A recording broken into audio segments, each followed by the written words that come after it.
right, we are live. It's connected. Go ahead, join, come on in. I am late, but I will not be before you long because I just got invited to lunch. So I'm not going to be out here long. So go ahead, share this live, send it to your friends. I see y'all logging in. What's up, Tracy? What's up, CC? My girl, CC. I see you. Lady Davis, Jonathan Bailey. What's up, y'all? So I wanted to talk a little bit today about how to set boundaries in your business. And so if you are a business owner or you know somebody that is a business owner and their customers, their clients, whoever is driving them crazy and they feel like, you know what, I am losing my mind with dealing with these people, then you need to tell them to come on in the room. Like I said, I'm not going to be out here long. We're going to do about a good 15 minutes maybe, and then I'm running out because my friend just invited me to Helen's. And if you live in Birmingham and you haven't been to Helen's, you have to go check out. They got like the bomb bologna sandwich, okay? What's up, Yvette Jordan? I see you. Christian Life Forever, I see you. Hey. All right, so real quick, for those of you that don't know, I am Shayla. And I'm a digital content curator at 66 Media. And so we specialize in web design, live stream production, social media coaching, that whole sort of thing. And so I deal with a lot of people, a lot of clients, and I've been in business for a couple of years now. And it took me a minute to find my rhythm. But once I found it and we got in our groove, then I've done some things and implemented some systems in my business that really helped me to not lose my mind. And I want to give you some of my tips and tricks. So if you saw my post, you know that today's topic is how to set boundaries in your business. And having boundaries in your business is super important because it helps you to prevent things like burnout and feeling overwhelmed, or even like miscommunication, and then dealing with upset clients and stuff like that. So it's really important that you have those boundaries in your business. So I'm going to give you 3 of my, top reasons, or top tips rather, that can help you set those boundaries. These are like the 3 things. Like if you this is like the Mount Rushmore, I guess, of setting boundaries. Like if you start here, then everything else will kind of like fall into place. All right. So let's go ahead and jump right in because I am going to try to be off of here in 10 minutes. So I'm about to dive in. Before I get started, like I said, go ahead, send this to your friends, tag business owners, or people that you know that want to be in business. They're not in business yet, but they're like wanting to be in business, and before they get started they might need this advice. It might be really helpful to them. What's up, said Delaney? I see you in the building. Hey Francine, I see you. All right, so the first thing is schedule. Absolutely. Okay. When you set up schedule boundaries, it might be something as simple as not taking meetings or appointments on certain days, right? So like for me, one of the things that I try to do is I try to make sure that all of my meetings, whether that be in-person lunch meetings, Zoom meetings, meetings in person if I can help it, all of that, I try to do all of my meetings on the same day. As a creator, when I am editing video or anything like that, I can't be distracted, right? So like if I'm in my zone and I'm editing and then I have to stop to take a meeting, then when I start back, I have to try to like find my groove again. And I don't really like that. So what I try to do is I set schedule boundaries by only accepting my meetings on Wednesdays. I try to keep mine to Wednesdays and Fridays. So it's totally up to you. You can pick whatever day works for you. I just find that Wednesday is like a slower day for me. So that's a day that I can like really be devoted to just like paying attention or doing whatever I need to do on my meetings. Another reason I do that, which is a really simple reason, but it makes sense for me, is I only like getting dressed like once a week, really. So So yeah, so like if I gotta be dressed to be presentable, I'm only gonna try to do it like once a week. I go to a really, really good esthetician, and she's been helping me like get my skin back in order and stuff. So I try to limit like, wearing makeup throughout the week and stuff like that. Like I'm only doing it once a week. So if you want to catch me on a good day, catch me on a Wednesday. That's my good day in my business. Another schedule boundary that you could do is like being off on Fridays. So at my last job, I was off on Fridays. That was my schedule boundary. Like I was like, you know what? I'm not doing any work on Friday. I'm unplugging. You can't reach me on the phone. You can't email me, text me, none of that. I'm not in the office. I am off on Friday. That was my schedule boundary. So you could do that. Said Delaney, I see you in the comments, says that I am killing this lipstick. This lipstick is Chit Chat by the Shayla Nicole collection. Okay, it's one of my new like favorite go-to nude lipsticks in my line, and I'm actually going to do a live one day and kind of like show y'all a lot of the products in the line. But I just had to say that real quick because he mentioned that my lipstick was popping, so I wanted to tell y'all it is Chit Chat by the Shayla Nicole collection. If you want it, send me a DM and I'll send you a link to get it. So yeah, so my schedule boundary in my last job was that I was off on Fridays. And so it's really important that you set those schedule boundaries because your health and your well-being is crucial to the success of your business. You can't show up and be your best person if you are tired and you're burned out. So remember to set those boundaries and schedule time for yourself to be off, to spend time with your friends, your family.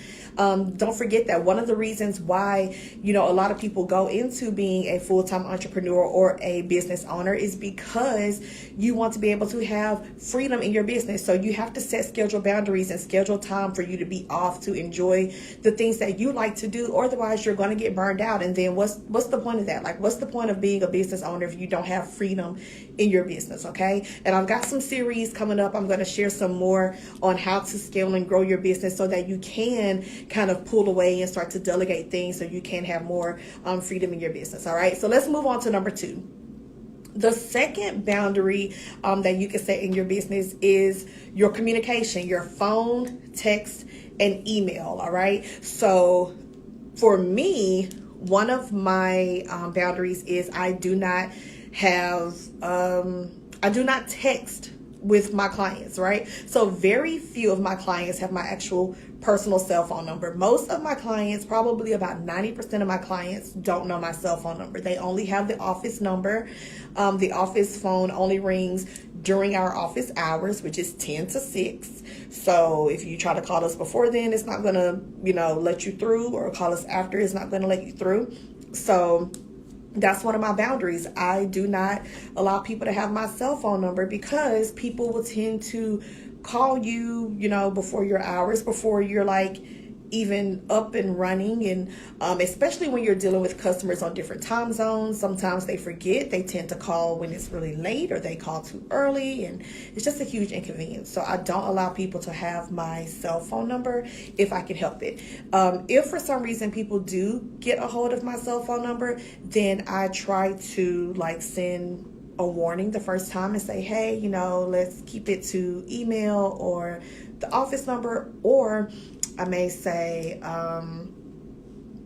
or one of the things that I typically would do is if they text me, then I will answer whatever their concern is by calling them from the work number or emailing them. So then they'll see like, oh, she'll still respond to me, but she's not going to respond like through a text. Like, I don't like texting when it comes to business because then you can kind of keep everything seamless and keep the communication where it needs to be through email and text. And plus, like, you can't archive text messages, right? Like if I need to go back and find something, I'm not scrolling all the way through my phone to find it. I need to be able to go to it really quick, do a quick search in my, email account, and I can pull up whatever I'm looking for. It's just so much easier. So, phone, text, and email is another boundary. And then also when setting that boundary, make sure that your customers know up front what your boundaries are. All right.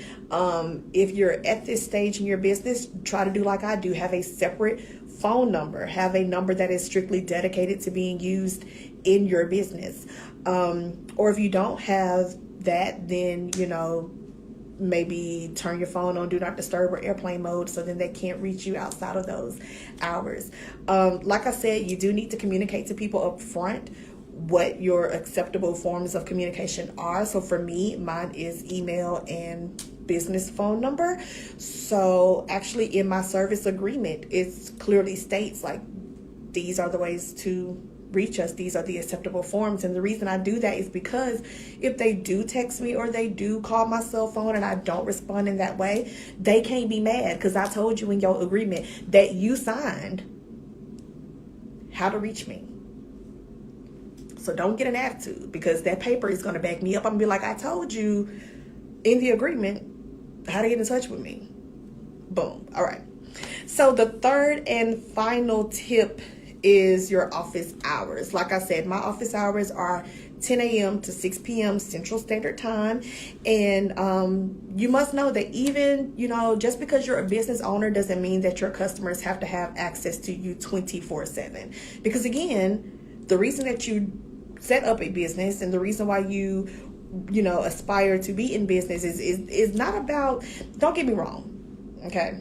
It's a little bit about the money, but the main thing is about the freedom, okay? It's about the freedom. And so in order to be free, you've got to set boundaries, because if not, people will disrespect your boundaries. Like, they will call you, they will text you, they would think that you owe them an immediate response to whatever their inquiry is.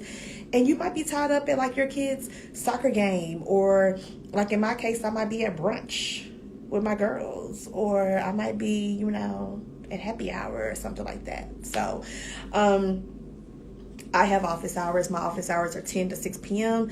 and I try not to do any business outside of that. Now, will I respond to an email or something? Yeah, I do, but typically I may schedule it. I'll stay up late and write emails. I'll draft emails all day and all night, but I'll set it to go out during my business hours, because also if you want people to respect your boundaries, you have to respect your boundaries. And so the minute that they see that you responded to an email at 11 p.m., they think it's okay to expect to always get a response from you at 11 p.m. or whatever the case is. Another thing is, when you want people to respect your boundaries, make sure that you are respecting the boundaries of other business owners, right? One of my best friends, we've been best friends since the 4th grade, is my nail tech. And even though we are best friends and we have that rapport, she is also still a business owner. So I'm a client of hers and she's a client of mine. So when I'm booking my nail appointment, I'm respecting her boundaries. I only hit my friend up about my nails through her business line. Even though I have her cell phone, I hit her up through her business line. I hit her up during her office hours. I do her online booking. I don't just hit her up and be like, hey, squeeze me in. I don't do that. I ask her what her schedule is. I ask her, can she fit me in, or whatever. So make sure that you are also respecting the boundaries of other business owners, as well as asking them to respect yours. Because when your friends are in business, they are in business. They are your friends. Be supportive of them. Send them referrals, that whole sort of thing, but respect their boundaries, because they are your friends, but they are also business owners, and they do want to have a break and not experience burnout and upset clients and stuff like that.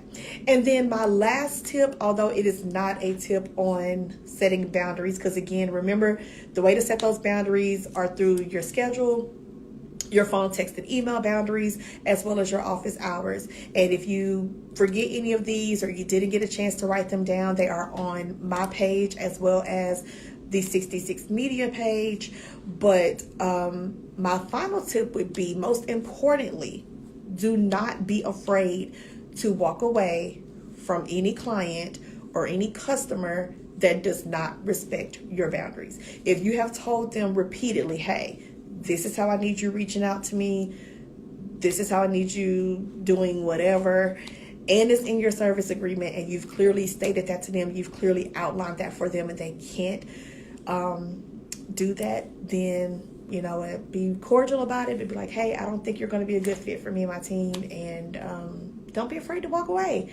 God will certainly replace them or that revenue or whatever the case may be. All right. So I hope you guys enjoyed this. Like I said, I wanted to just jump on and be really, really quick. So I hope this was good advice to any of you that are business owners or are looking to be business owners, and you are worried about how am I going to deal with these customers that just reach out to me like all the time and they driving me crazy. So I hope this was some good advice. Save this live, bookmark it, send it to a friend that you think this might be helpful for them. And then also make sure that you turn your notifications on, because I'm going to be going live a lot more.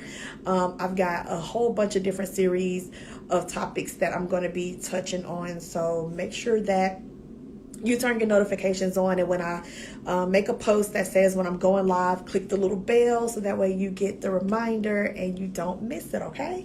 So I hope that was good. I hope that everybody has an incredible rest of your Wednesday.